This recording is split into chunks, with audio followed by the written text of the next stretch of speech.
Now, the food guy. There are very few restaurants in our region that focus on the food of Afghanistan. But our food guy says one spot in Evanston has been cooking up those traditional dishes for almost 25 years. Now, interesting here, the children of the restaurant's founder are now in charge.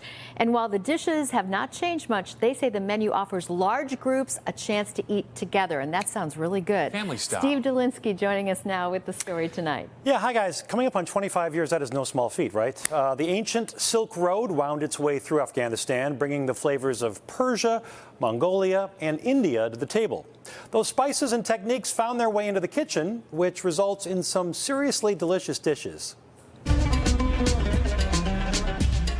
Just because you see hummus doesn't mean it's a Middle Eastern kitchen, and a brightly colored salad of chopped tomatoes, onions, and parsley could come from any number of countries. Rice? That's Asian or Persian, right? The great thing about food from Afghanistan, which has been the mantra at Evanston's Kabul house since 2001, is that it borrows from several countries. I like to look at it as a fusion in that part of the world because of the Silk Route. There's a lot of influences from a lot of different countries. The main difference in us is how we marinate our food and the different types of spices that we use. A simple starter is their homemade yogurt called chaka. It's actually strained yogurt, and we mix it with a little bit of garlic and a little bit of mint. Borani banjan is a popular eggplant dish, first fried. And then we sauteed in tomatoes and different types of spices. And it's also drizzled with some of the yogurt sauce, which is very authentic to Afghanistan. Afghans are known for their big hospitality.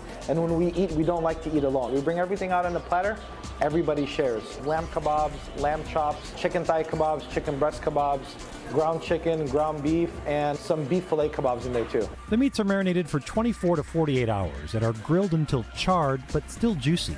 And not that they need it, but brushing everything with melted butter certainly doesn't hurt. Rice comes one of three ways, either plain white topped with saffron grains, a greener dill rice, and a pulao. Julienne carrots and raisins on top of this rice that's colored brown with the seasonings and everything else that we mix in it. Be sure to sample at least one of their homemade sauces. We have a cilantro chutney, which we let to sit for about a week before we serve it. And then the other one's a little bit spicier. It's a red pepper chutney, which are pretty native to Afghanistan as well. It's a little spicy too, by the way. Several desserts to choose from, most involving saffron or milk.